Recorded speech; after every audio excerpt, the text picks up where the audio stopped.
W gospodarstwie w województwie dolnośląskim, w którym wykonane są na Państwa potrzeby i nasze potrzeby testy nasadzenia truskawki w substracie węglowym jako dodatku do gleby rodzimej.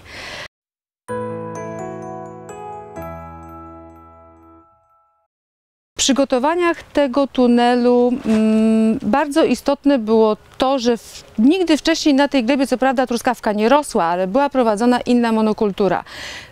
Przed wysadzeniem truskawki gleba nie została w żaden sposób przygotowana, nie została ani odkażona, ani nie pozbyto się szkodników takich jak drutowce, czy opuchlaki, czy nadmierne nicienie.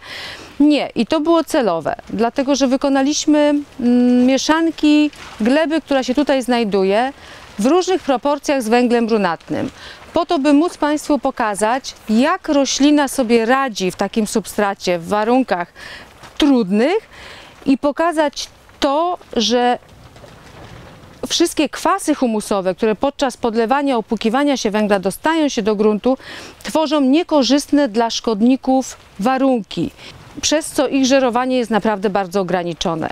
Chciałabym Państwu też pokazać, jak po 3,5 tygodnia, bo rośliny tu były wysadzane 22 lipca, mamy 14 sierpnia, jak rośliny wyglądają, jak wygląda bryła korzeniowa, w jakim są stanie, w jakiej kondycji, jak wyglądają kwiatostany.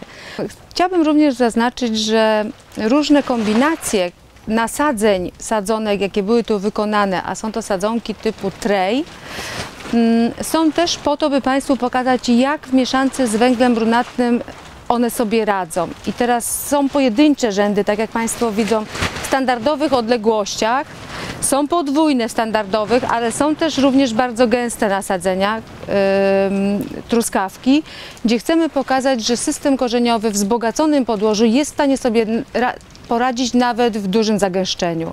Chciałabym Państwu pokazać, jak wygląda bryła korzeniowa 3,5-tygodniowej sadzonki w substracie węglowym z glebą rodzimą. I proszę zobaczyć, wcale nie ma tego substratu węglowego tutaj tak dużo. To jest maksymalnie 20% do 30% w niektórych miejscach, akurat w tym rzędzie. I pokażę Państwu teraz, jak wygląda ukorzenienie takiej sadzonki.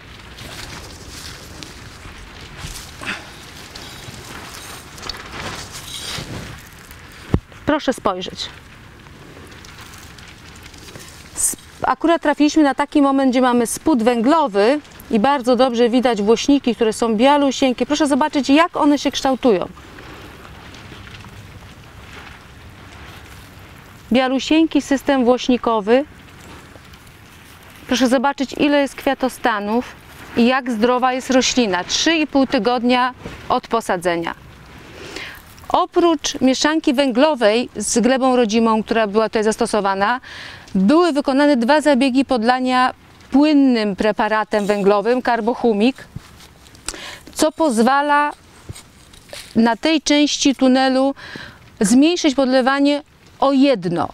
Czyli jedna seria podlewania idzie tutaj mniej. Woda jest bardziej zatrzymywana, mniej przepuszczana przez tą glebę, co wiąże się również z kolejną oszczędnością dla producenta, dla gospodarza. Może chcą Państwo zobaczyć kolejną, jak wygląda kolejny.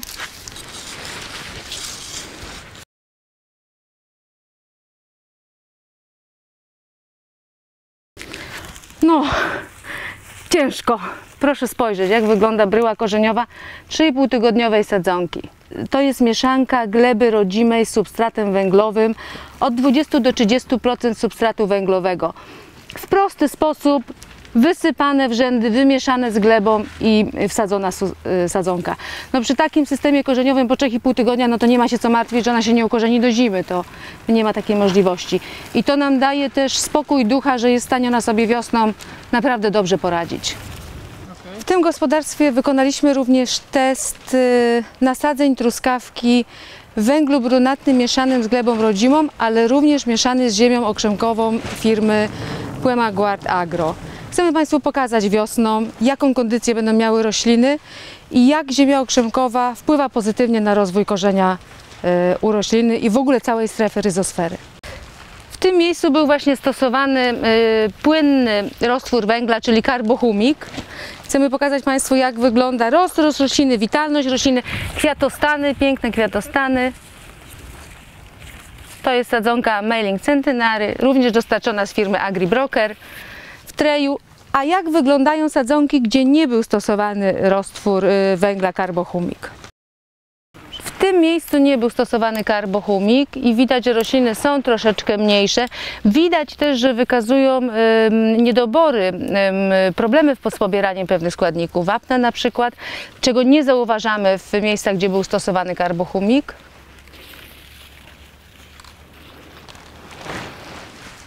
Na koniec dodam tylko, że testy te mają na celu pokazanie Państwu, że jesteśmy w stanie produkować truskawkę w jednym miejscu, uprawiać monokulturę w tej uprawie, nie degradując dalej gleby, nie wpływając negatywnie na tą uprawę, oszczędzając miejsce, oszczędzając nawozy, oszczędzając wodę i naszą pracę.